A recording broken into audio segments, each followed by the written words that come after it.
নমস্কার বন্ধুরা, আপনাদের সকলকে স্বাগত জানাই অন্ধকারের আওয়াজ চ্যানেলে। আমাদের আজকের নিবেদন তারানাথ তান্ত্রিকের গল্প মরণের পরেও।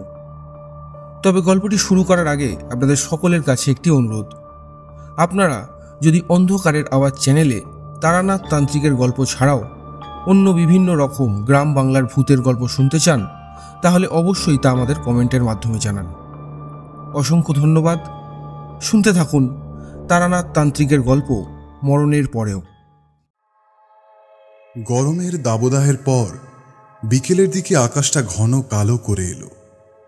আমার অবস্থা চাতক পাখির মতো। বসে আছি কখন একটু বৃষ্টি নামবে সেই আশায়। অফিস থেকে ফিরে খাওয়া দাওয়া শেষ করে সামান্য একটু জিরিয়ে নিয়ে উঠে পড়লাম। চারপাশ কালো করে এসেছে। মনের মধ্যে ছেলেবেলার মতো একটা চনমনে ভাব জেগে উঠল।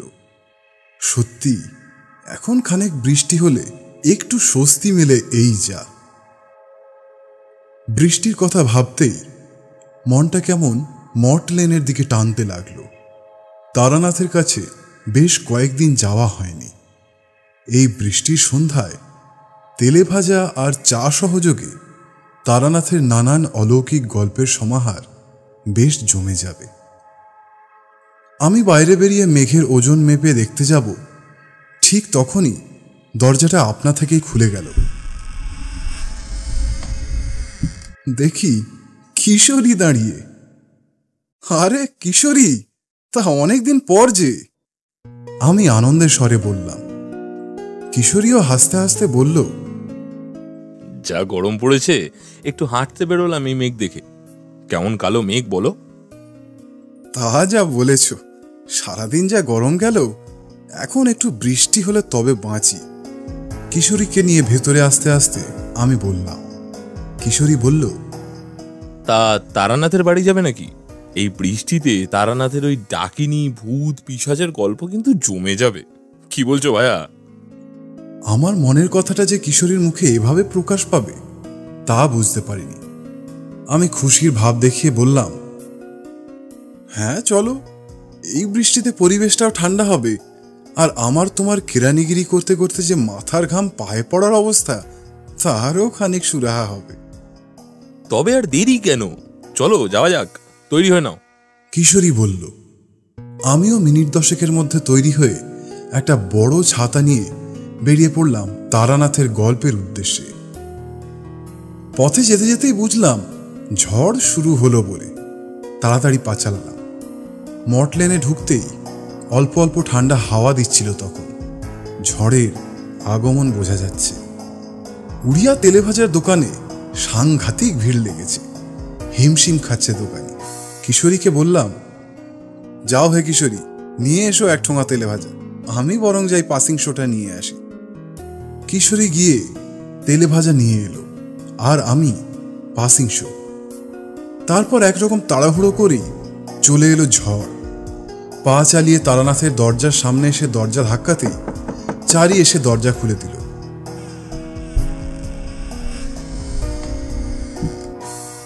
আসুন কাকাবাবু, আসুন, বাবা ঘরেই আছে, গিয়ে বসুন। আমরা ওপরে গিয়ে বসতেই তুমুল ঝড় শুরু হলো বাইরে।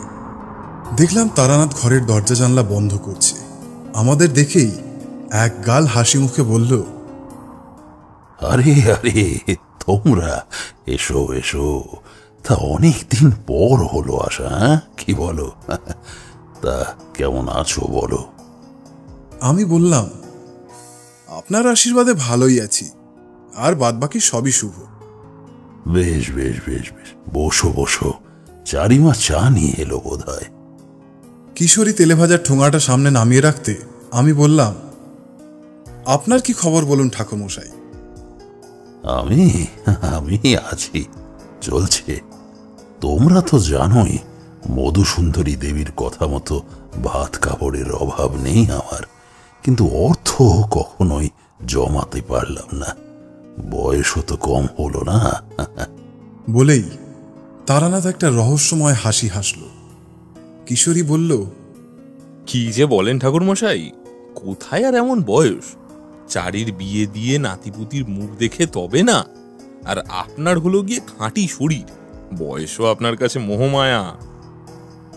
তারানাথ উদাস হয়ে বলল, না গো না, কপালের লিখন কেউ খণ্ডাতে পারে না, কেউ না।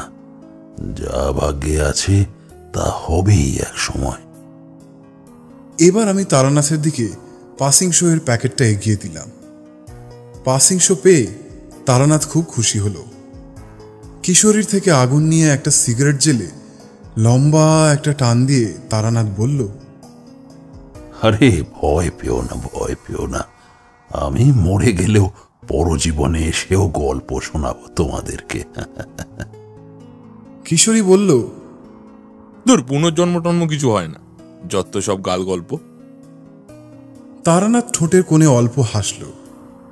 এ হলো সেই সূত্র আবিষ্কার করে ফেলার হাসি, অর্থাৎ এবার অন্তত যে কোনো হিসেব মিলিয়ে দিতে পারবে মানুষটা। এ হাসি আমার ভীষণ চেনা। আমি বললাম, ঠাকুরমশাই, আপনি পরজীবনে বিশ্বাস করেন? তারানাথ কোনো কথা বলল না, চুপচাপ ধোঁয়া ছাড়তে লাগলো। তারপর চোখ বুজে বলল, বিশ্বাস কেন করতে যাও, এ আমার নিজের চোখে দেখা। আমি আর কিশোরী এবার তৈরি হয়ে বসলাম। মনে হচ্ছে যেন একটা গল্পের প্রসঙ্গ এসে পড়েছে। কিশোরী বলল, নিজের চোখে দেখা বলতে এ হয় নাকি বাস্তবে? তারানাথ শান্ত সুরেই বলল, হয় হয়, এই জগতের সব প্রতিশোধের ইচ্ছে ব্যর্থ হয় না। আমি বললাম, তাহলে আজ এই নিয়েই একটা গল্প হোক না ঠাকুরমশাই। বাইরে কাছে পিঠেই খুব জোর শব্দ করে একটা বাজ পড়ল। ভয়ে পাটা তক্তপোষে তুলে বসলাম। চারি 3 পেয়ালা চা দিয়ে গেছে, আর তার সাথে গরম মুড়ি আর তেলে ভাজা মাখা দিয়ে গেছে। চারি এসে পড়ায় তারানাথ পাসিং শোটা নামিয়ে রেখেছিল নারকোলের মালায়। সে চলে যাওয়ার পর সেটা আবার তুলে নিয়ে তাতে একটা শেষ টান দিয়ে আবার নারকেলের মালায় গুঁজে ধীরে ধীরে চোখ বন্ধ করল। তারপর বলল, তোমরা হয়তো ভাবো মানুষের মৃত্যু হলেই তার সব শেষ হয়, কিন্তু না, সব সময় তা হয় না। কিছু সময় মানুষের পূর্বজন্মের কথাও মনে পড়ে তার। এ যেন এক অভিশাপ। যাদের হয় তারাই বোঝে গত জন্মের কথা এই জন্মে বই বেড়ানো কতটা কষ্টকর। তেমনই এক অভিজ্ঞতা আমার হয়েছিল আজ থেকে অনেক বছর আগে। তখন চারি আমাদের মধ্যে আসেনি, সদ্য বিয়ে করে মঠ লেনে উঠেছি। ব্যবসা তখন বেশ চলত। রেসের নম্বর, কুষ্টি বিচার, হাত দেখা এসব করেই বেশ চলছিল। এর মধ্যেই আমার একজন খদ্দের, সে আবার ছিল বিরাট অবস্থাপন্ন মানুষ। আমার কাছেই মাঝে মাঝে আসতেন ঘোড়ার দৌড়ের নম্বর লাগানো জানতে। নাম রামশঙ্কর পণ্ডিত, কলকাতায় বাড়ি, উঁচু লম্বা, চেহারাও বেশ তাগড়া, বড় গোঁফ, সিল্কের দামি ধুতি পাঞ্জাবি আর গায়ে বিদেশি আতর। চেহারায় একটা আলাদাই দীপ্তি ছিল। বয়স তখন আমার চেয়েও ছোটই হবে, ওই 30-এর ঘরে। বউ মেয়ে নিয়ে সংসার, পারিবারিক সম্পত্তি আর নিজের 7টা কারখানা থাকলেও এই জুয়া খেলা ছিল নেশা তার। পরপর বেশ কয়েকবার আমার কাছে এই নম্বর জিতে সে টাকা পেয়েছিল বিরাট। তারপর থেকেই ঘন ঘন আসতো আমার কাছে, আর যখনই আসতো হাত ভরে খাবার আনত। উদার মনের মানুষ ছিলেন তিনি। আমার সাথে বেশ ভালোই সম্পর্ক স্থাপন হয় তার। একদিন রামশঙ্কর বাবু বললেন, ঠাকুরমশাই, একটা সমস্যায় পড়েছি বুঝলেন। আসলে সমস্যাটা আমার এক বন্ধুর মেয়েকে নিয়ে। আপনি একবার এলে যদি সমাধান হয়। আসলে ওরা অনেক ওঝা তান্ত্রিক দেখিয়েছে, অনেক ঝাড়ফুঁকও করেছে, কিন্তু কাজ হয়নি কোনো। মনে হচ্ছে শক্তিশালী কোনো আত্মা ভর করেছে। আমি ঘটনা শুনে কৌতূহলী হয়ে বললাম, কি সমস্যা বলুন না আপনি। রামশঙ্কর বেশ চিন্তা করে বললেন, আমার একজন বন্ধু দীনদয়াল বন্দ্যোপাধ্যায়, ব্রিটিশ অধিকারী অফিসের উচ্চপদস্থ একজন কর্মচারী। বিষয় সম্পত্তি প্রচুর, তার বাড়িটাও দেখার মতো। 3 তলা বাড়ি, গাড়ি, বাড়িতে প্রচুর কাজের লোক। বিষয় সম্পত্তি থাকলেও তার মনে শান্তি নেই। তার 2 ছেলের পরে একমাত্র মেয়ে অতসী। অপূর্ব সুন্দরী সে, কিন্তু মাঝে মাঝেই কেমন যেন একটা ভয় পায় সে কাউকে দেখে, আর মোটেও ছাদের উপরে উঠতে চায় না। বলে ও নাকি ছাদে কাউকে দেখেছে, ওকে নাকি ওরা ফেলে দেবে। শান্ত থাকলে মেয়েটা একদম শান্ত, কিন্তু কিছু কিছু সময় এত উগ্ররূপ সে ধারণ করে, তাকে দেখলে চেনারই উপায় থাকে না। মাথা নাড়ায়, চিৎকার করে, সই সই বলে চেঁচায়। সারা বাড়ির আদরের মেয়ে অতসী। বাবা ইংরেজি স্কুলে পড়ান মেয়েকে। মেয়েও তেমন পড়াশোনায় আচ্ছা আচ্ছা ছেলেদেরকেও হার মানিয়ে দেবে। কিন্তু কি যে হলো! আমি এমন ঘটনা আগে শুনিনি। জিজ্ঞাসা করলাম, আচ্ছা, ওই অতসীর বয়স কত? একটু ভেবে নিয়ে রামশঙ্কর বললেন, কত আর হবে, এই বছর 14 কি 15। রূপের তেজ আলোকিত তার, কিন্তু এত শিক্ষিত হয়েও, এত সুন্দরী হয়েও মেয়ে যদি ভূতে ধরা হয়, তবে তো বিয়েও হবে না। আমি বললাম, উনি মেয়ের বিয়ের ব্যবস্থা করছেন না কেন? আসলে দীনদয়াল বড্ড আধুনিক।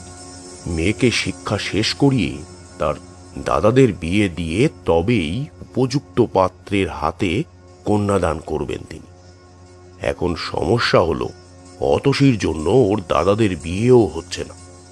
বাড়িতে কেউ এলেই কান ভ্যাংচি দিচ্ছে, আর মাঝে মাঝে বিদঘুটে ভাবে হাসছে, কাঁদছে, খেলছে অতসী। কুটুম্বদের সামনে সব করছে। শেষকালে 2 মন্দ কথা শুনিয়ে কুটুম্বরা সরাসরি মুখের উপর বলে দেয় তারা পাগল বাড়ির ছেলের সঙ্গে তাদের মেয়ের বিয়ে দেবে না। এই জন্যই দীনদয়ালের 2 বড় ছেলের কারোরই বিয়ে হচ্ছে না। এই হচ্ছে সমস্যা, বুঝলেন ঠাকুরমশাই?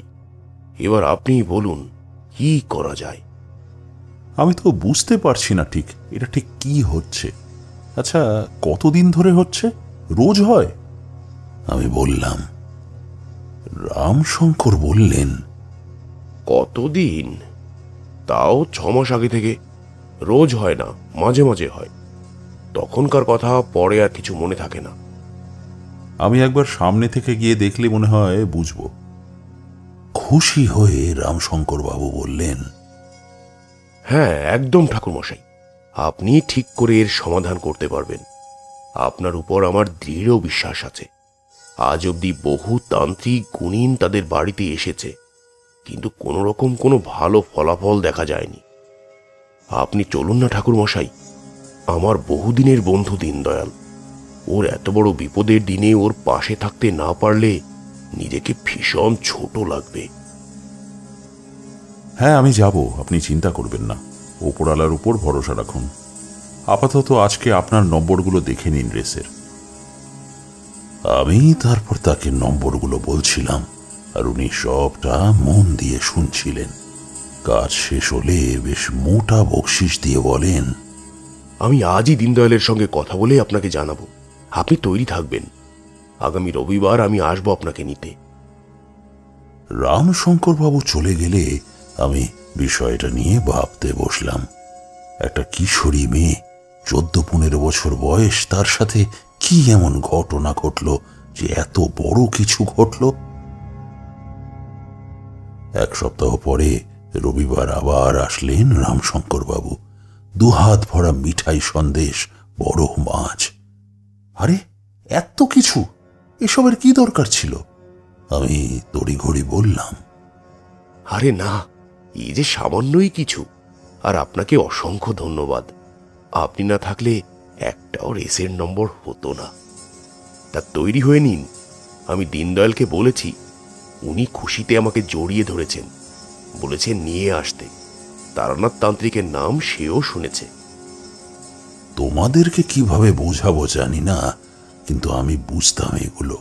মাতু পাগলি এই গুণটা আমাকে দিয়েছিল। তো সেদিন তাড়াতাড়ি তৈরি হয়ে এসে আমি বেরোলাম রামশঙ্করের সাথে। মঠ লেন থেকে ঠেলাগাড়ি করে এসে নামলাম এক বিরাট বাড়ির সামনে। বড় সাজানো সিঁড়ি দিয়ে উঠে গেলাম দোতলাতে। লম্বা বারান্দার পাশে অনেকগুলো ঘর পাশে পাশে সাজানো। আমাদের দেখেই একজন আভিজাত্যপূর্ণ পুরুষ, অথচ এতটুকু অহংকার নেই তার মধ্যে, হই হই করে চলে এলেন। আমি বুঝি মানুষের এই ষড়রিপুর কথা। সেই কাল ভৈরব আমাকে শিখিয়েছিল। তাকে দেখেও আমার অহংকারহীন মনে হলো। কই সব কই, তাড়াতাড়ি এসো গো জল খাবার নিয়ে। আরে তারানাথ তান্ত্রিক এসেছেন। তারপরই দুজন বাড়ির মহিলা ঘোমটা মাথায় আমার পা ধুয়ে দিল। রামশঙ্কর বলল, ইনি দীনদয়াল বাবু ঠাকুরমশাই। এনার মেয়ে অতসীর কথাই আপনাকে বলেছিলাম। দীনদয়াল বাবু বললেন, আরে দাঁড়িয়ে কেন রামশঙ্কর, বসো বসো। ঠাকুরমশাই আপনিও বসুন। তারপরেই হাঁক দিলেন। জল খাবার নিয়ে এসো। সৌম্য শান্ত ভদ্রলোক, বয়স 50-এর কমই হবে। পোশাক পরিচ্ছন্ন, রুচিসম্মত, ব্যবহার অতি মার্জিত। আমার পায়ে হাত দিয়ে প্রণাম করে বললেন, ঠাকুরমশাই আপনার কথা আমায় রামশঙ্কর অনেক বলেছে। আপনার নম্বরগুলো সবই মিলে যায়। দেখুন, আপনার আগেও অনেকজন এসেছে আমার মেয়ে অতসীকে সারাতে, কিন্তু কেউ ধরতে পারেনি ওর আসল রোগ। আপনাকে অনেক ভরসা করি। আপনি আমার একমাত্র প্রিয় অতসীকে ঠিক করুন। আপনি টাকা পয়সা নিয়ে একদম ভাববেন না ঠাকুরমশাই। আপনি যা চাইবেন তাই দেব, কিন্তু আমার মেয়ে। আমি মাঝপথে থামিয়ে তাকে বললাম, আরে সে পরে, আগে বলুন আমাকে কি সমস্যা আর কবে থেকে হচ্ছে। আমি অবশ্য আগে থেকে বলেছেন রামশঙ্কর বাবু, কিন্তু তাও আপনার মুখ থেকে শুনব। উদাস মুখে দীনদয়াল বাবু বললেন, খুব ছোটবেলায় এমনকি সব সই কেন করলি, কি সর্বনাশ করলি, এসব বলা শুরু হয়। ওইটুকু ছোট্ট বাচ্চা শিশুর মুখে এই সমস্ত কথা শুনে সবাই অবাক হয়ে যেত। ঘটনাটা ওখানেই থেমে যায়। পরে ওগুলো বাচ্চা শিশুর মন খেয়ালি বলেই ভেবে নি। কিন্তু আবারও 13 বছর পেরোতে এই সমস্যাটা আবার সেই ওই এক কথা, তুই সই কেন করলি, কি সর্বনাশ করলি তুই, এই সমস্ত কথাগুলো ধীরে ধীরে বিরাট আকার নিল। প্রায় এই সমস্যাটা একটা হিংস্র রাগ যেন তার সারা শরীরে। বেশ আধ ঘন্টা 1 ঘন্টা এরকম থাকে, তারপরে আবার অজ্ঞান হয়ে যায়। এখন তো প্রায় রোজই এমন দেখছি। আমি বললাম, কিছু ঘটনা কি ওর মনে থাকে? না ঠাকুরমশাই, ও আগের ঘটনা কিছু মনে করতে পারে না।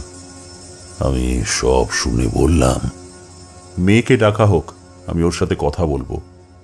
দীনদয়াল বাবু খুশি হয়ে বললেন, হ্যাঁ অবশ্যই, কিন্তু তার আগে পেটে কিছু পড়ুক। আমি তো খেতে ভালোবাসি, আমার সমস্যা নেই খাওয়াতে। তাই বললাম, বলছেন যখন তাহলে তো না করে উপায় নেই। আচ্ছা, আপনি শুনেছি মেয়েকে পড়াশোনা শিখিয়েছেন, রামশঙ্কর বাবু বলছিলেন। হ্যাঁ ঠাকুরমশাই, আমি চাই আমার 2 পুত্রের মতনই আমার অতসীমাও পড়ালেখা করুক। ও এখন স্কুলে পড়তো, যদি না এই অবস্থা। বলেই চোখের জল মুছল দীনদয়াল বাবু। আমি কিন্তু আমার অতসীমায়ের জন্য সব রকমের বই কিনেছি। ওর পাশ্চাত্য শিক্ষার সাথে সাথে এদেশের বড় লেখকের প্রবন্ধ, উপন্যাস সবই পড়ে। আমার বেশ ভালো লাগলো। মেয়েদের শিক্ষাটা তো কোনো অন্যায় নয়, আর কোথাও এর বাধাও নেই। দীনদয়াল বাবু বিচক্ষণ ও বুদ্ধিমান মানুষ, সেটা তার সাথে কথা বললেই বোঝা যায়। কিছুক্ষণের মধ্যেই 3 থালা ভরা খাবার নিয়ে এলো পরিচারিকা ও একজন স্ত্রীলোক। পরিচারিকার থেকে থালা নামিয়ে পরিবেশন করে দিলেন সেই মহিলা। দীনদয়াল বাবু বললেন, আপনারা আসবেন শুনে আজে সব রান্না নিজের হাতে করেছে আমার গিন্নি। দারুণ রান্নার হাত কিন্তু ওর। দেখলাম সেই মহিলার মুখ অব্দি ঘোমটা দেওয়া নেই। বুঝলাম এও হয়তো রুচি দীনদয়াল বাবুর। দীনদয়াল বাবুর স্ত্রী প্রণাম করে বললেন, খেয়ে নিন আপনারা, বসে কেন, শুরু করুন। আমি তিতাসকে আনছি, আপনারা খেয়ে নিন, ও একটু পড়াশোনা করছে। থালার দিকে তাকিয়ে দেখলাম রাজকীয় বড়িভোজের আয়োজন করা হয়েছে। লুচি, আলুর দম, ঘুগনি, চাটনি, পায়েস, আম, দই, ক্ষীর, কদমা, সন্দেশ, রসগোল্লা, রসমালাই আর কত কি। মুখে তুলতেই চোখ আরামে বুঝে এলো কি অপূর্ব স্বাদ, সে আজও মুখে লেগে আছে। মনের সুখে আরামে খেলাম। রামশঙ্কর বাবুও বললেন, দীনদয়ালের মন উদার, দেখলেন কেমন খাওয়ালো। আমি তো প্রায়ই আসি ওর কাছে এমন ভালো মন্দ খেতে। বয়সে আমার চেয়ে কিছুটা বড় তো কি, আমরা দুইজন অন্তরঙ্গ বন্ধু। কি বলো হে দীনদয়াল? এর মধ্যেও পরিচারিকারা বেশ কয়েকবার ঘুরে গেছে লুচি নিয়ে। আরো খান 7-5 লুচি খেয়ে উঠলাম। আবার দেখি কেশর বাদামের শরবত। পেটে জায়গা আর থাকলো না, এত খেয়েছিলাম আমি। দীনদয়াল বাবু বললেন, এবার আসুন, অতসীকে দেখবেন, আসুন। একটা সুন্দর শৌখিন ঘরে নিয়ে এলেন আমাকে দীনদয়াল বাবু। ঘরের উত্তর পশ্চিম মুখে বই পড়ার স্থান, পালঙ্ক, পুরাতন ভারী আসবাব সহ কি নেই ঘরে। দেখলাম পালঙ্কের উপরে বসে আছে একটা কুমারী মেয়ে। রামশঙ্কর অবশ্য বলেছিল অতসীর রূপ নিয়ে, কিন্তু আমি তাকিয়ে দেখিয়ে যেন সাক্ষাৎ দেবী। এত সুন্দরী আমি আগে কোথাও দেখিনি। কি অসামান্য রূপসী। ডাগর চোখ, টিকালো নাক, গায়ের রং ঝলকানো, শরীরে উঠতি যৌবনের ছাপ, পোশাক রুচিশীল, ভদ্র, চাহনিতে শিক্ষার রূপ রয়েছে। আমি পাশে গিয়ে বসলাম। অতসীমা, কেমন আছো? আমার দিকে তাকিয়ে বলল, ভালো আছি। আমার মধ্যে কি আছে বলুন না। আমার জন্য নাকি দুই দাদার বিয়ে হচ্ছে না? আমার সারিয়ে তুলুন না আপনি। তুমি সারবে মা, কিন্তু তার আগে বলো, তুমি কিছু শুনতে পাও? কোনো শব্দ, কোনো কথা যেটা আর কেউ পায় না? হ্যাঁ, পাই তো। একটা মেয়ে, আমার মতোই দেখতে, নতুন বিয়ে হওয়া, বেনারসি শাড়ি পরা, নিচে পড়ে যাচ্ছে, জলে ভেসে যাচ্ছে। ওর পড়ে যাওয়ার চিৎকারটা শুনতে পাই আমি। কোনো স্বপ্ন বারবার দেখেছো? এই স্বপ্নটাই অনেকবার দেখেছি। সই আমাকে বাঁচা, তুই কেন এরকম করলি, এই কথাগুলো বারবার। এই স্বপ্নটা দেখে দেখে না আমার বড্ড রাগ হয়, আমার ভিতরে কেমন একটা হয়। তারপর আমার আর কিছু মনে পড়ে না। পরে শুনি আমি নাকি অজ্ঞান হয়ে গিয়েছিলাম। আচ্ছা, আমি কি পাগল? না অতসীমা, তুমি পাগল নও। এই স্বপ্নেরও কারণ আছে। আমি অতসীর মুখের দিকে তাকাতেই বুকটা ছ্যাঁত করে উঠল। বাম চোখের পাশে একটা গভীর গর্ত। খুব ভালো করে দেখলে বোঝা যায় বহু পুরনো ক্ষত যেমনটা হয়, কিন্তু গাঢ় সেই আঘাত। আমি কৌতূহলে জিজ্ঞাসা করলাম, চোখের পাশে কি করে কাটলো তোমার? দীনদয়াল বাবু বললেন, জন্মের সময় থেকেই ওটা কেন জানি না, কিন্তু জন্ম থেকেই ওর গভীর ক্ষত। এই কথাটা শুনে আমি চমকে উঠলাম। যা বুঝেছি সেটা যদি সত্যি হয় তবে সাংঘাতিক ব্যাপার। অতসী, তোমার কিছুতে খুব ভয় করে কি? অতসী আমার দিকে একবার আর একবার দীনদয়াল বাবুর দিকে তাকিয়ে মাথা নিচু করল। বুঝলাম নিচের কথা সে কারো সামনে বলতে চায় না। তাই দীনদয়াল বাবুকে বললাম, আপনি একটু বাইরে যান, ঘরে আমি আর অতসী থাকবো শুধু। সবাই ঘর খালি করে চলে গেল। অতসী তারপর মুখ উঁচু করে বলল, বাবা খুব চিন্তা করে আমাকে নিয়ে, তাই বাবার কানে ঢুকলে এ কথা আরো কি না করবে আমার জন্য কে জানে। আপনি কিছু মনে করবেন না। তুমি কাউকে তোমার চোখের সামনে দেখতে পাও মা? না, তবে মাঝে মাঝে বাস্তব আর কল্পনা খুলিয়ে ফেলি। আমি বুঝতে পারি না আমি কোথায় আছি। একটা বিয়ের মণ্ডপে অনেক লোক, এইসব দেখে আবার কখনো নিজের বাড়ি, নিজের বিছানা, বই খাতা আমি চোখের সামনে সব কল্পনা করি, আবার মনে হয় এই সব কিছুই জানি বাস্তব। কল্পনাতে নিজেকে দেখো? আমার মুখের দিকে করুণ সুরে তাকিয়ে রইল অতসী কিছুক্ষণ। সত্যি অপরূপ সুন্দরী, সাক্ষাৎ দেবী লক্ষ্মী। জিজ্ঞাসা করলাম আবার, কি হলো বলো, দেখো নিজেকে? দেখি বিয়ের সাজে। আচ্ছা, আমি কি পাগল হয়ে যাচ্ছি ঠাকুরমশাই?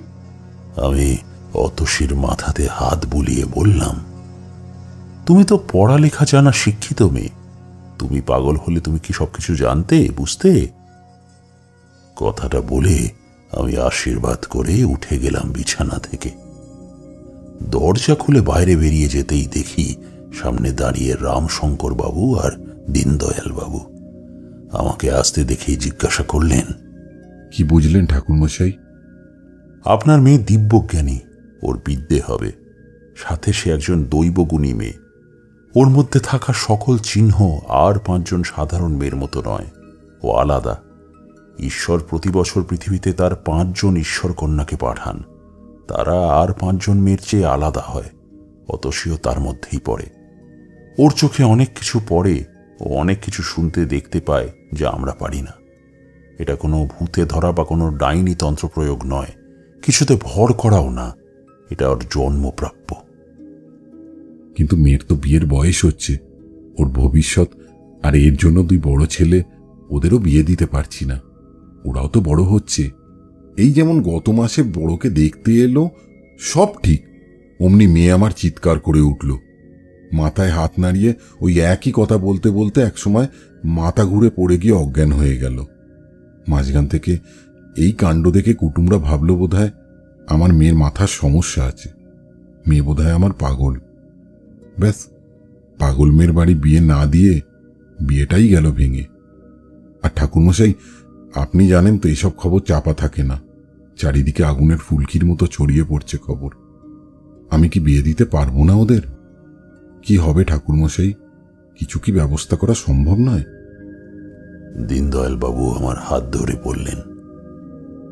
আমি ঘাড় নেড়ে বললাম, মূলত ছোট বয়সে এসব বেশি থাকে, বয়স বাড়ার সাথে সাথে ধীরে ধীরে কমতে থাকে, আর একটা সময় গিয়ে একেবারেই বন্ধ হয়ে যায়। কিন্তু অতসীর তো বয়স হয়ে গেল বেশ। তাহলে ঠাকুরমশাই আপনি আমার শেষ ভরসা। আমি দীনদয়াল বাবুর হাত ধরে বললাম, আপনার মেয়ে অতসী যতদিন এই বাড়িতে আছে, আপনার পরিবারের কারোর কোনো ক্ষতি হবে না, কখনো খাবারেরও অভাব হবে না, উঠতি চাল থাকবে, আপনার জীবনেও অনেক উন্নতি হবে, এ বাড়ির শ্রী বজায় থাকবে, ওর কপালের মাঝে দেবী চিহ্ন বর্তমান। দীনদয়াল বাবু বললেন, কিন্তু ওর ভবিষ্যৎ, মানে আমাদের অবর্তমানে? চিন্তা করবেন না, ঈশ্বর যখন পাঠিয়েছেন তবে তিনি ঠিক ব্যবস্থা করে রেখেছেন কোনো। আমি তাও আমার সন্দেহের কথা ওদের কাউকে বললাম না। আমি সন্দেহ করেছিলাম এটা হয়তো পূর্বজন্মের কোনো ভয়ানক স্মৃতি হবে, তবুও সম্পূর্ণ না জেনে আমি এই বিষয়ে কোনো কথা বললাম না, চুপ করে থাকলাম। চারিদিকে নীরবতা দেখে আমি বললাম, আমি তবে আসি এখন, বেলা হলো তো। আমি বরং অতসীর একবার কুষ্ঠি বিচার করি, তারপর দেখা যাক কি হয়। দীনদয়াল বাবু বললেন, এখন কেন যাবেন? দুপুরে কিছু খেয়ে গেলে পারতেন। না না, সেটা হয় না, আমি তো আবার আসবো কুষ্ঠি নিয়ে, একদম চিন্তা করবেন না। অতসীর সাথে ওর 2 দাদা অমল আর অনিমেষের কুষ্টিটাও করিয়ে দেবেন ঠাকুরমশাই। আপনাকে আজকের জন্য এইটুকু দিতে পারলাম, পরে আরো। আমি লজ্জিত মুখে বললাম, কেন এসব, কেন? আগে কাজ তো হোক, কিছু না করেই কেন? আমি এটা নিতে পারবো না দীনদয়াল বাবু। দীনদয়াল বাবু বললেন, আজ আমার সব থেকেও কিছু নেই, আপনি এটা নিন ঠাকুরমশাই। আমি কিছু বলতে পারলাম না, থলে ভরা টাকাটা ভরে নিলাম নিজের থলেতে। রামশঙ্কর বাবু ও বন্ধুকে অনেক ভরসা দিয়ে বেরিয়ে আসে আমার সাথে। আমাকে নিজের আলয়ে পৌঁছে দেওয়ার দায়িত্ব তার ঘাড়ে পড়তেছে। মনের মধ্যে একটা অস্থিরতা কাজ করছিল, বিদায় জানিয়ে দুপা এগিয়েছি, অমনি বিকট চিৎকারের আওয়াজ কানে আসে। সর্বনাশ কেন করলি? আমার তো এত বড় সর্বনাশ কেন করলি? মেরে ফেলবো তোকে আমি, তুইও মরবি। অথসীর চিৎকার শোনা গেল। একজন পরিচারিকা এসে আমাদের ডেকে নিয়ে গেল। আমি তাড়াতাড়ি করে আবার উঠে এলাম ওপরে। দেখি পালঙ্কের উপর আছড়াচ্ছে অতসী।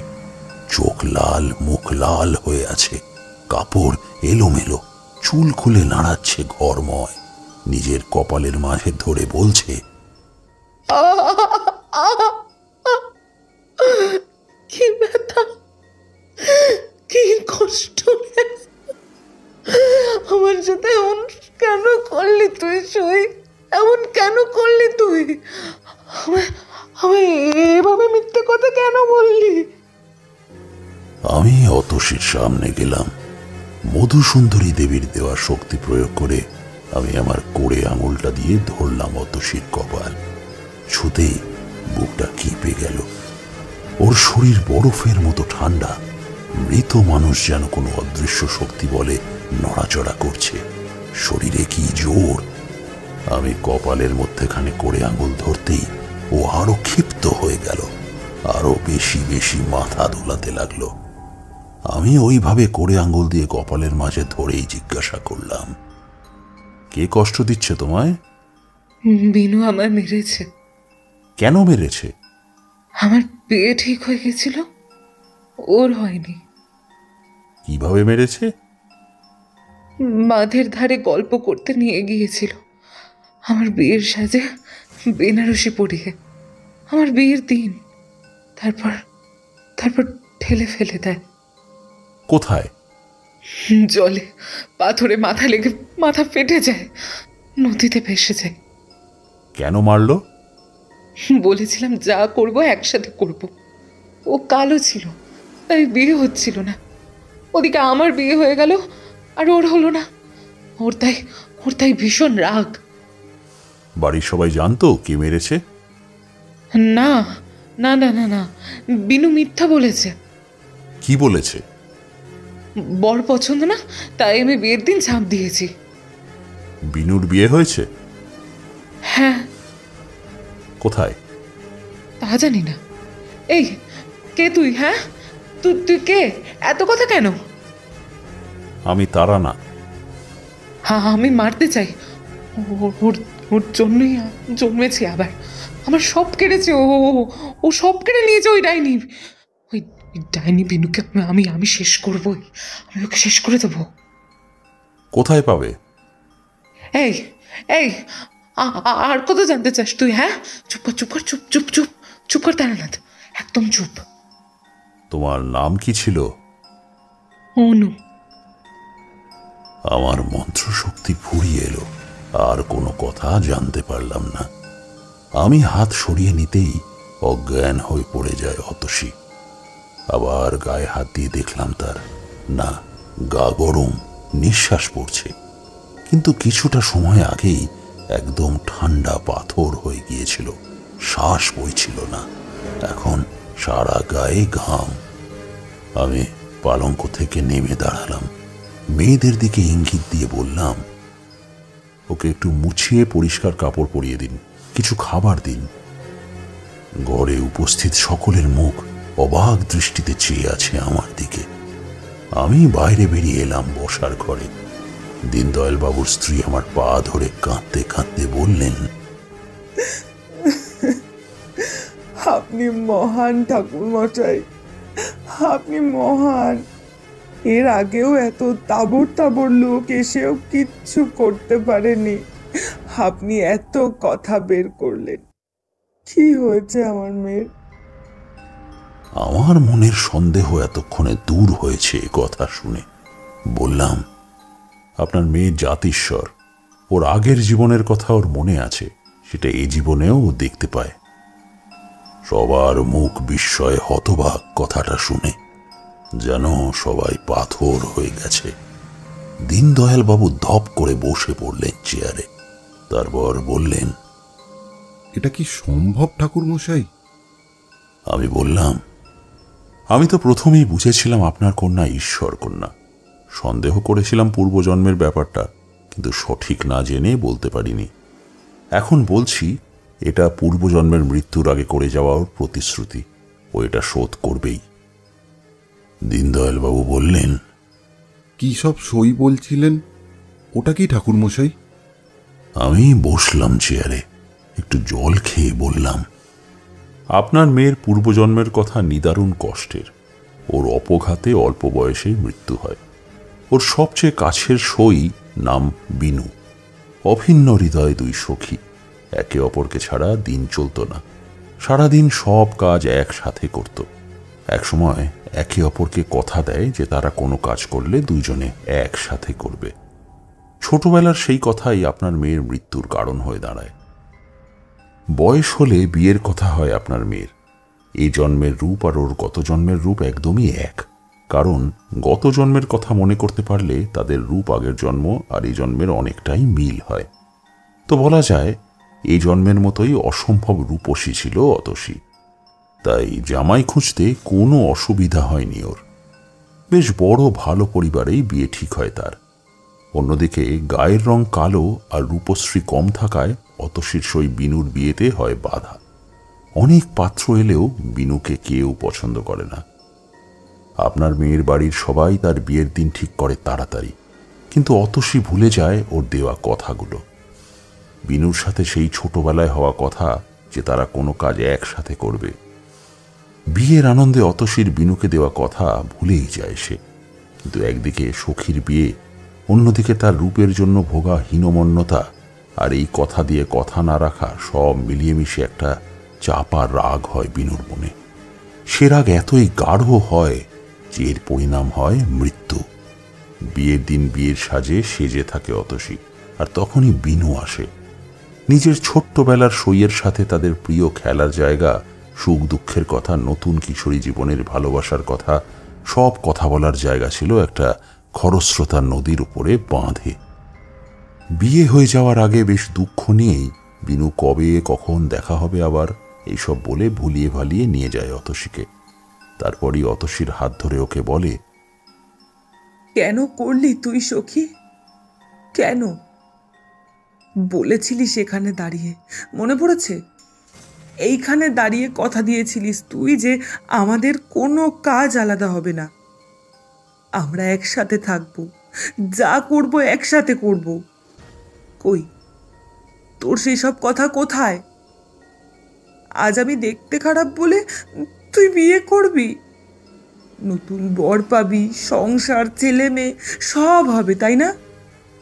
আর আমি এইখানে একা একা এই নোংরা বিচ্ছিরি রূপ নিয়ে বসে থাকবো? কথা দিয়ে কথা না রাখার শাস্তি তুই জানিস, তার শাস্তি স্বয়ং মৃত্যু।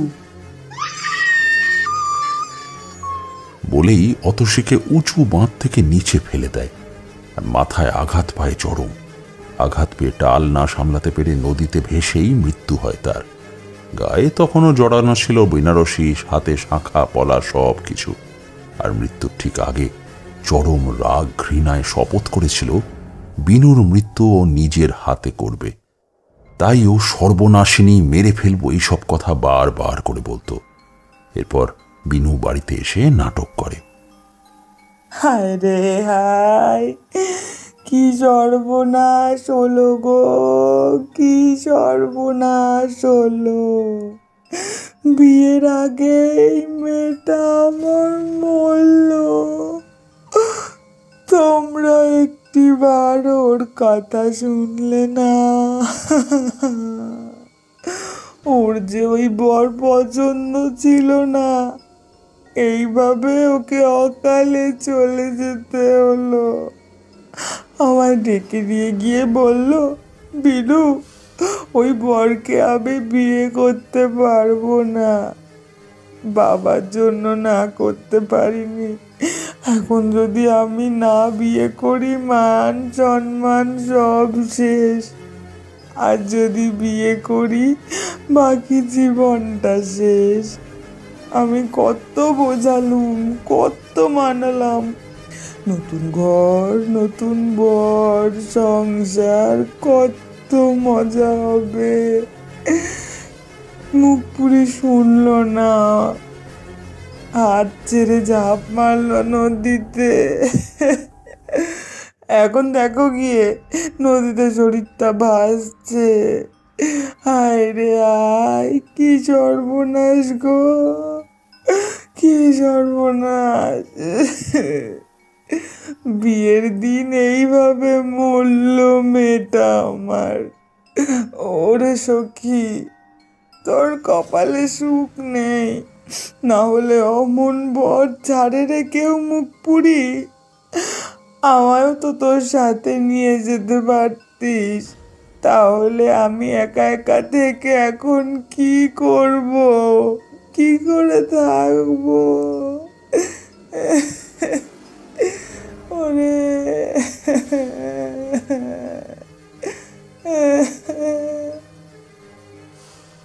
এরপর নদী থেকে উদ্ধার হয় আপনার মেয়ের মৃতদেহ। তারপর তাকে সৎকার করা হয়, আর আপনাদের কোলে অতসী হয়ে জন্মায়। ওর চোখের ওপরের কপালের পাশের ওই দাগটা কোনো জন্মগত দাগ নয়, বরং পূর্বজন্মের দাগ, সেই মরণ ক্ষত যা এই জন্মেও রয়েছে। মাঝে মাঝে ও বাস্তবে থেকেও এই ঘটনা চোখের সামনে দেখতে পায়, আর তখনই ও অমন ছটফট করে। মৃত্যুর আগের ওই যন্ত্রণা, ওই কষ্ট, ওই রাগ, প্রতিশোধের জ্বলন্ত আগুন সবটাও অনুভব করে।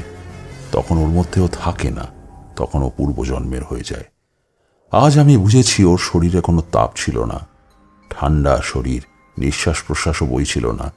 আবার মাথা ঘুরে পড়ে যাওয়ার পরে ঠিক হলো, আর তাপ ফিরে এলো। ওর মাথা, চিন্তা সব দুটো দিকে ভাগ হয়ে যায় দীনদয়ালবাবু। এটা ওর, আমার, আপনার কারোর হাতে নেই। এ ভগবানের ইচ্ছে, প্রকৃতির ইচ্ছে।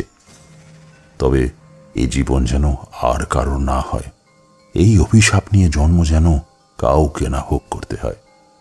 আপনি দয়া করে অন্য কোনো গুণীন কবিরাজ আনবেন না, এটা ঠিক করা কারোর পক্ষে সম্ভব নয়। ও প্রতিশোধ নেবে বলেই জন্ম নিয়েছে, ও প্রতিশোধ না নিয়ে থামবে না। বিয়ে সব মেয়ের জন্যই একটা সাংঘাতিক আনন্দের জিনিস, সেটাই বাধা, সাথে মেরে ফেলা। এই অন্যায়ের প্রতিবাদ হয়তো স্বয়ং করতে চেয়েছিলেন প্রকৃতি নিজেই, তাই আজকে ওর জন্ম হয়েছে। এর বিচার আমার আপনার হাতে নেই দীনদয়ালবাবু, আপনি বরং এই নিয়ে আর ভাববেন না। দীনদয়ালবাবুকে ভীষণ ক্লান্ত দেখাচ্ছিল, বলল, তাহলে ও কি সেই বিনুকে মারবেই ঠাকুরমশাই? হ্যাঁ, মারবেই। কিভাবে খুঁজে পাবো তাকে? ভয়ে ভয়ে বলল দীনদয়ালবাবু। সে ঠিক খুঁজে পাবে, এ বিধির বিধান, ঠিকই পাবে খুঁজে। ভাগ্যের লিখন খণ্ডানোর শক্তি ভগবানেরও নেই। বাড়ির সবার মুখে অন্ধকারের ছাপ, গভীর চিন্তায় ডুবে সবাই। স্বাভাবিক, নিজের মেয়ের এত বড় সর্বনাশ কেউ মেনে নিতে পারেনি। আমারও মনটা খারাপ লাগছিল। শিক্ষিতা, সুন্দরী, কত বড় জায়গাতে পৌঁছতে পারত। নিয়তির কি করুণ পরিহাস, গত জন্মেও পারেনি বাঁচতে, এই জন্মেও শান্তি নেই।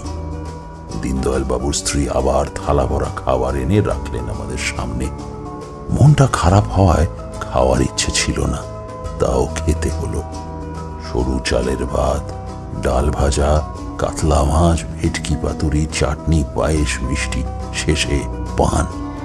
বেশি কথা বললাম না, মুখ বুজে খেয়ে নিলাম। বিদায় নিয়ে বেরোবো, আবার সামনে এলো অতসী। মুখে হাসি নেই, মুখটাও ফ্যাকাশে। এসে আমায় হাঁটু মুড়ে প্রণাম করে বললে, আমার জন্য দাদাদের বিয়ে যেন না আটকায়, ওটা দেখবেন কেমন?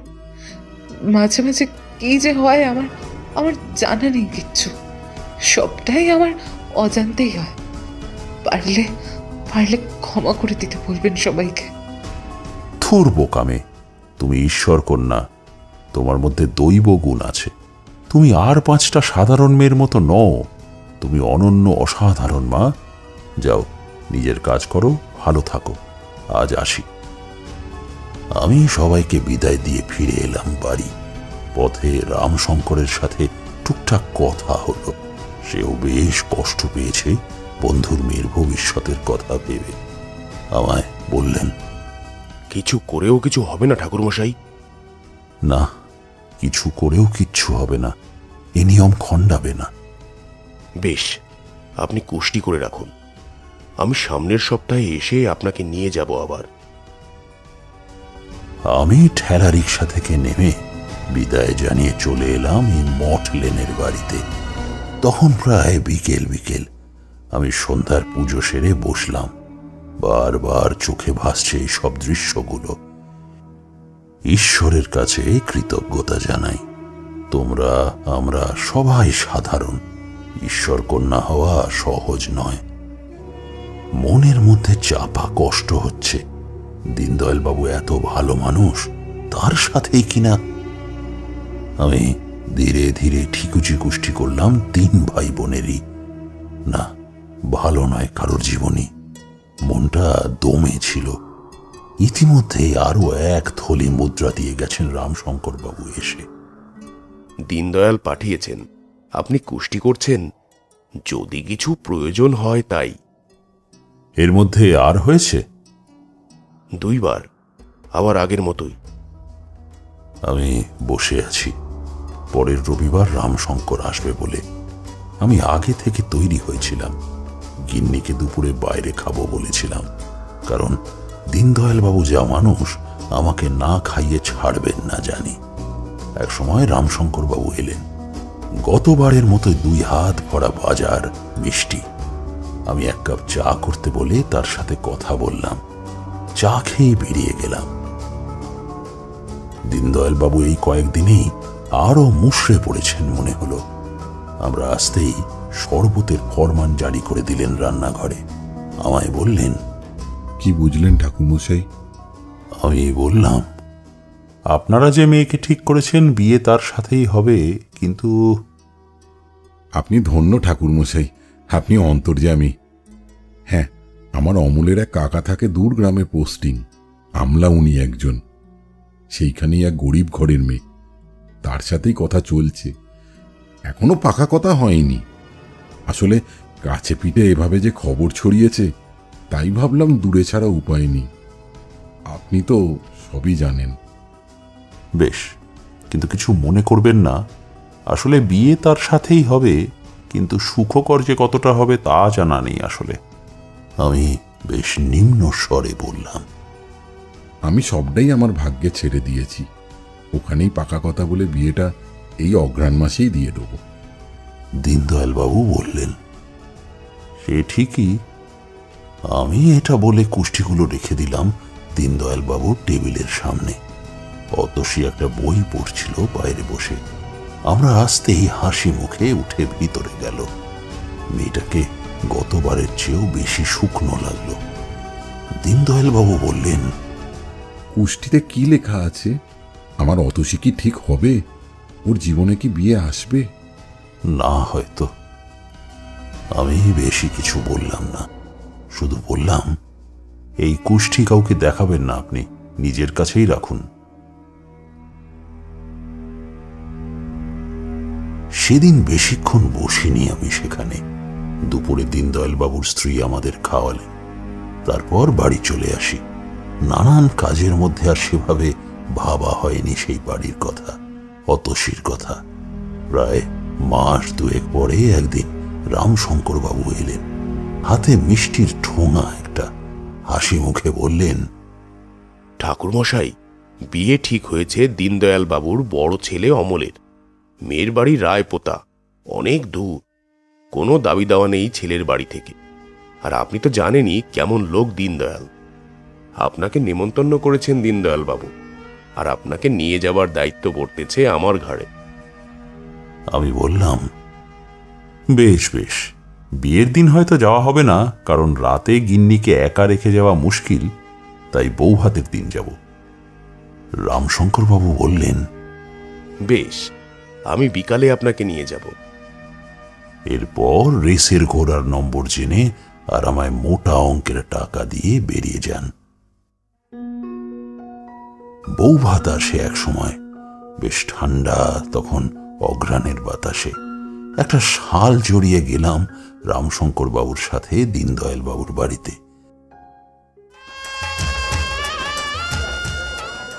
জীবনে অনেক বিয়ে বাড়ি দেখেছি, কিন্তু এমন দেখা হয়নি। কত আলো আর ফুলের কাজ।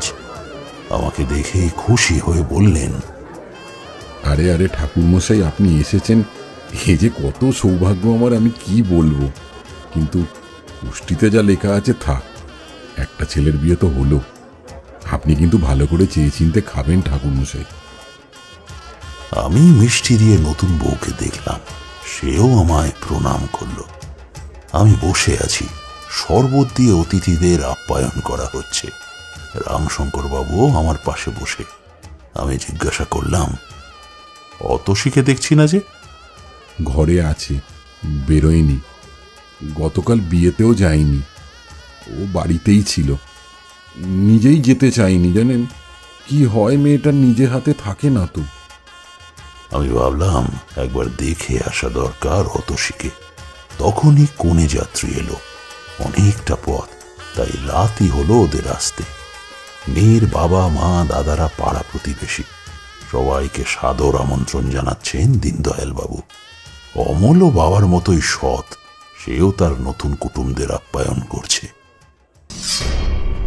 আচমকা চিৎকার শোনা গেল অতসীর, সেই একই ধরনের চিৎকার, সেই একই আওড়ানো বুলি। বাড়ির মেয়েরা ধরে রাখতে পারছে না তাকে, শরীরে ভীষণ বল তার। রান্নাঘর থেকে নোড়া নিয়ে এসেছে অতসী, ছুটতে ছুটতে তারপর আসে কনে যাত্রীদের সামনে। কি ভয়ানক রূপ তার! এরূপ হিংস্র, সাংঘাতিক। কাপড়ের কোনো ঠিক নেই, খোলা এলোমেলো চুল, হাতে পাথরের শিল নোড়া। এসে দাঁড়িয়ে নতুন বউয়ের মাকে বলে, চিনতে পারছিস সখী আমাকে? খুব শখ না? খুব খুব শখ ছিল বিয়ে করার। তারপর তারপর আমাকে তুই মেরে দিলি। আমার বর, সংসার, ছেলে পেলে সবাইকে কেড়ে নিয়ে নিজের মনের সুখে তোর মেয়ের বিয়ে দিলি বল। ওদিকে ভয়ে কাঠ হয়ে আছে অমলের শাশুড়ি মা। সে ভীত কণ্ঠে বলল, অনু, তুই? এক পাও নড়তে পারছে না সে। আসলে এতদিন পরে নিজের হাতে মেরে ফেলা সই কিভাবে পুনর্জন্ম হয়ে ফিরে আসে, এটাই তো অবাক তার কাছে। আমার কোনো ক্ষমতা ছিল না এটা আটকানোর। সবার সামনেই অমলের শাশুড়ি মা বললেন, আমায় ক্ষমা করে দে রে। তোর তোর সখী আমি, বিনু। আমি, দেখ তুই। তোকে শেষ করতেই আমি আবার জন্মেছি বিনু, তোকে শেষ করতেই আমি আবার জন্মেছি। বলে নিজের হাতের নোড়া দিয়ে জোরে একটা বাড়ি মারে বিনুর মাথায়। গল গল রক্ত পড়ে ভেসে যায় চত্বরটা। ছটফট করে মরে যায় বিনু, অমলের শাশুড়ি। মেরেই অজ্ঞান হয়ে যায় অতসী। সবাই ভয়ে পালায় বিয়ে বাড়ি থেকে। কনে যাত্রীরা পুলিশে খবর দেওয়ার জন্য উঠে পড়ে লাগে। নতুন বউ আছড়ে কাঁদছে তার মায়ের মরা শরীর দেখে। দীনদয়াল বাবু কাঠ হয়ে দাঁড়িয়ে আছেন। আমি কাঁধে হাত রেখে বললাম, কুষ্ঠিতে লেখা ছিল বিয়ে হলেও সংসার হবে না, আর অতসী ঠিকই খুঁজে পেয়েছে তার শত্রুকে। ভাগ্যই তাদেরকে এক করে দিয়েছে। এতটা বলে তারানাথ একটু থামল। আমি গল্প শুনতে শুনতে কোথায় যেন হারিয়ে গিয়েছিলাম। চমক ভাঙল কিশোরীর কথা শুনে। তারপর সেদিন পুলিশ এলো, লাশ নিয়ে গেল, অতসীকেও নিয়ে গেল। আমি না খেয়ে ফিরে এলাম বাড়ি। তারপর আর খোঁজ নেওয়া হয়নি। অনেক পরে শুনেছিলাম রামশঙ্কর বাবুর মুখে। আমি বললাম, কি শুনেছিলেন? কুষ্ঠির কথা অক্ষরে অক্ষরে সত্যি। অমলের বউকে বাড়ি নিয়ে যায় কনে যাত্রীরা। যে বাড়িতে মাকে মারে সে বাড়িতে মেয়ে রাখবে না তারা বলে। অমলের বিয়ে হয়েও এক রাতও সংসার হয় না, অনিমেষের বিয়ে হয় না। এর 6 মাস পরে দীনদয়াল বাবু মারা যান। তার 6 মাস পরেই তার স্ত্রী। এই তো লেখা ছিল কুষ্ঠিতে। কিশোরী উৎসুক হয়ে বলল, আর অতসী, ওর কি হলো? পুলিশ পাগল বলে কোনো শাস্তি দেয়নি, বদ্ধ ঘরে আটকে রাখত। তারপরে 1 মাসের মধ্যে কালা জ্বর হয় আর মৃত্যু। তারানাথ হুঁকোয় টান দিল। আসলে ওর কুষ্ঠিতে ওর 16 বছরের পর আর কিছু পায়নি। এদের জন্ম হয় প্রতিশোধ তুলতে, আর তাই তো হয়েছে। বিনুকে মারার পর আর বড় জোর 2 মাস বেঁচে ছিল সে।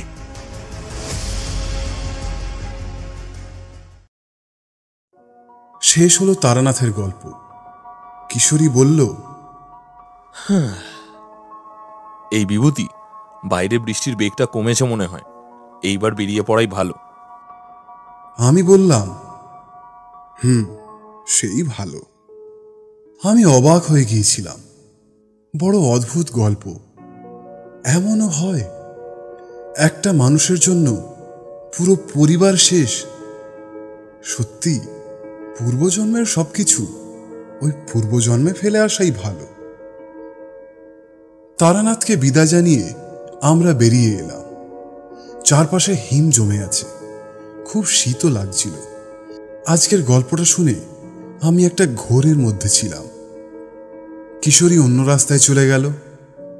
আমি ধীরে ধীরে হাঁটতে থাকলাম আমার গলির দিকে। ঠান্ডা বাতাসেরা আমার সারা শরীর ছুঁয়ে বয়ে চলেছিল এক নাগাড়ে।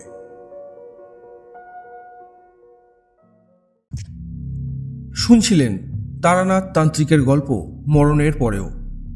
গল্পটি কেমন লাগলো তা অবশ্যই আমাদের কমেন্টের মাধ্যমে জানান।